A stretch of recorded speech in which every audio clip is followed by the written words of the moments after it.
Magandang araw mga kabirador, welcome back again sa Pinoy Emperador. Ngayon pag-uusapan natin itong pagbibida-bidahan at pagtatakip ni Senator Pampilo Lacson o Senator Pinky Lacson.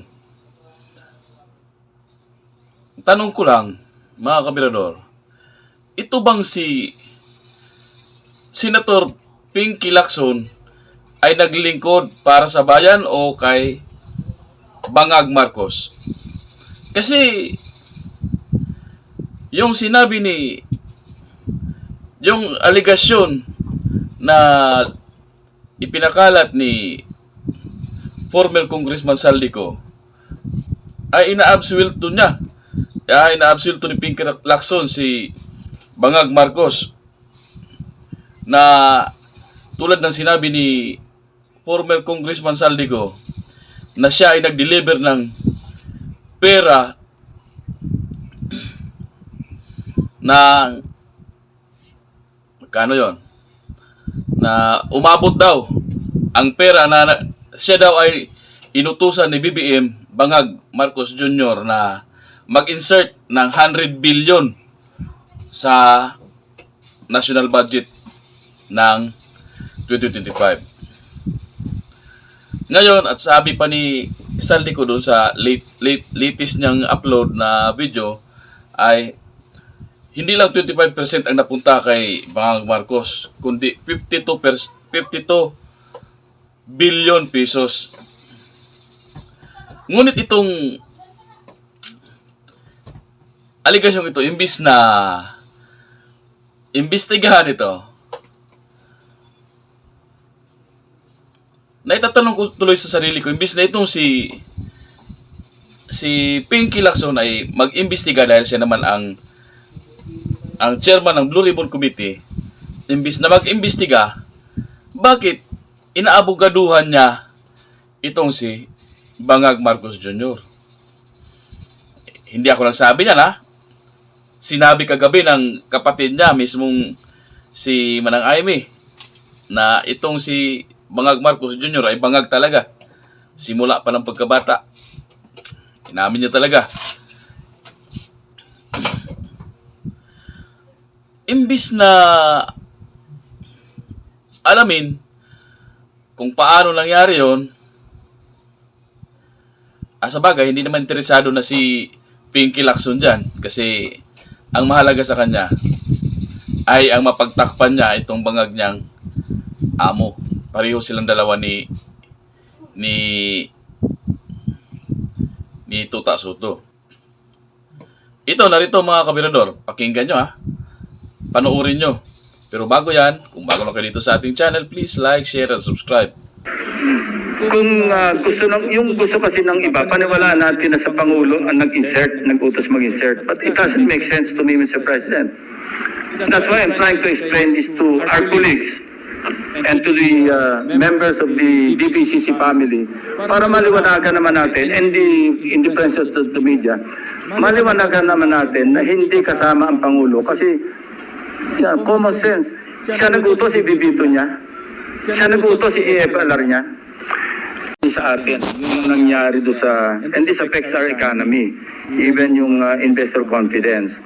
I have it on good information that yung announcement na ginawa, yung statement na ginawa ni ex-congressman Saldico, na nagbintang siya na 100 billion, sinasabi niya na utos daw ng Pangulo na isingit sa BICAM. Your Honor and I both know that the 100 billion, and we went over, I know na, both of us went through the list independently or separately. And you and I agree na totoo yung listahan ng 100 billion pesos. Talaga nasingit sa BICAM. But yung sinasabi ni Saldico on social media as posted, na nag-deliver siya ng 25 billion representing the 25% commission di umano para kay Presidente, that I will attest na hindi totoo. Yun talaga absolutely untrue or false, untrue or completely false. Why? Because last Sunday, I received a call from the camp of former Undersecretary Roberto Bernardo. Ang sinasabi niya, noong nakita niya si Saldico sa social media na nagsasabing merong 100 billion di umano inutos ng Pangulo na isingit sa BICAM, napag-alaman ko from Undersecretary Bernardo na may mga tao sa Malacanang, not the President, not authorized by the President, who misrepresented him. I will name some of them. Undersecretary Adrian Bersamin. He name-dropped the President, making Saldico believe na utos ng Pangulo na ipasok sa BICAM yung insertion sa 100 billion. Now, Yusek Traigib Olaybar. Other personalities. Anyway, regarding the 100 billion, binrek down kasi nireview niyo yung kanyang notes, This is all related even to the appointment of Secretary Recto to be the Executive Secretary. As he is now the acting, I guess acting kasi hindi naman pwede magbigay ng ad interim appointment because Congress is not in recess, di ba? So, okay. Anyway, ang sabi niya sa akin, hindi po totoo yan, Mr. Senator. Kasi ang breakdown ng 100 billion, 81 billion, yun yung na-assign sa DPWH. Yung 29 billion, other agencies. Hindi niya alam. Out of the 81 billion or out of the 100 billion, yung sa 81 billion, 52 billion, siya ang personal na nag-handle.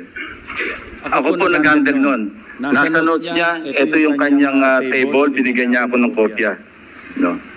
51.01, I think almost 52 billion.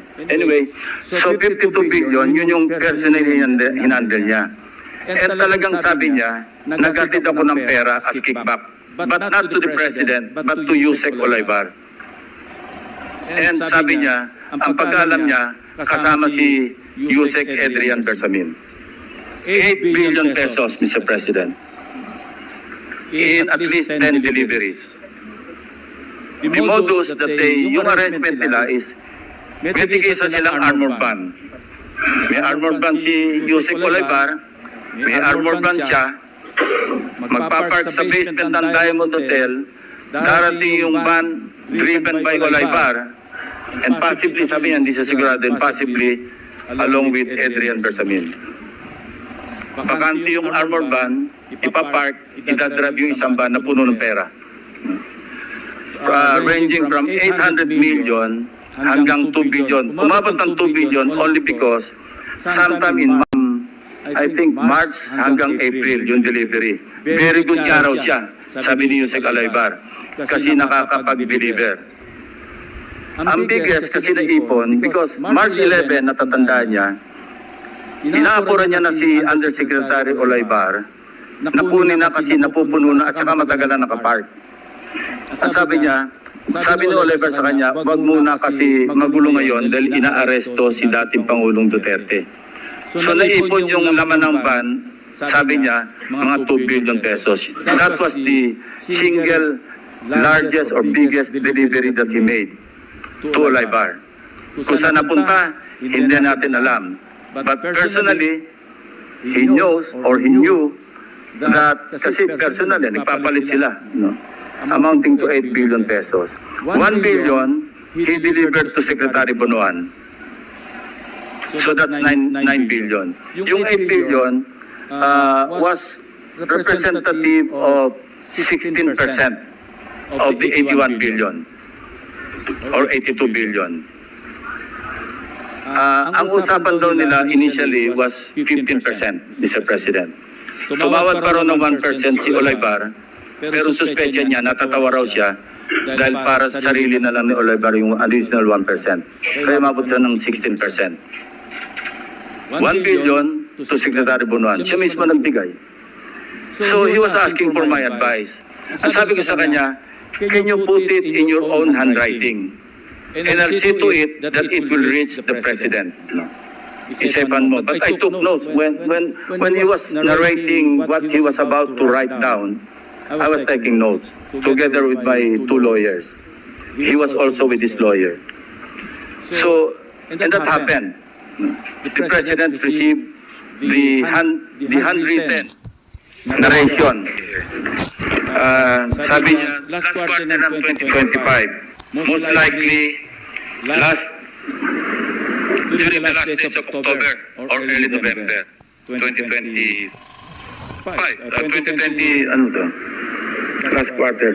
USEC Trigib requested for list of projects. Siya nagpe-prepare eh. Of course, along with Yusek Cabral, kasi si Undersecretary Cabral naman, ang tinatas ni Secretary Bunuan na mag-prepare na listahan. Ito nga yung awkward, Mr. President, and we want to correct this. Ano? Bakit nauna yung funding, saka palang maghahanap ng items? Hindi po ba dapat may items ang galing sa RDC bago po poduhan? Complete with program report, complete with planning. Pero ito po, nauna pa yung pagpopondo, saka palang hahanapan ng items na ililista sa NEP. Remember, bukod pa po ito, dahil ito, GAA na ito eh, BICAM na ito eh. And mind you, even during the NEP, anyway, mamaya ko na itakil yun. Ito yung sinabi niya rito, no? Ito, sinabi niya na si Trigib Olaybar prevented him from disclosing details on the 52 billion to Secretary Bunuan. Ayaw pa sabi raw, Mr. President. Tapos, sinabihan siya ni Yusek Trigib Olaybar na si Secretary Bunuan asked Executive Secretary Bersamin several times, sino ba magpapacilitate itong 52 billion? Of course, isasama sa BICAM, paano ito re-release? Sino magpapacilitate? Ang sagot ni ES Bersamin sa kanya, we will take care of it.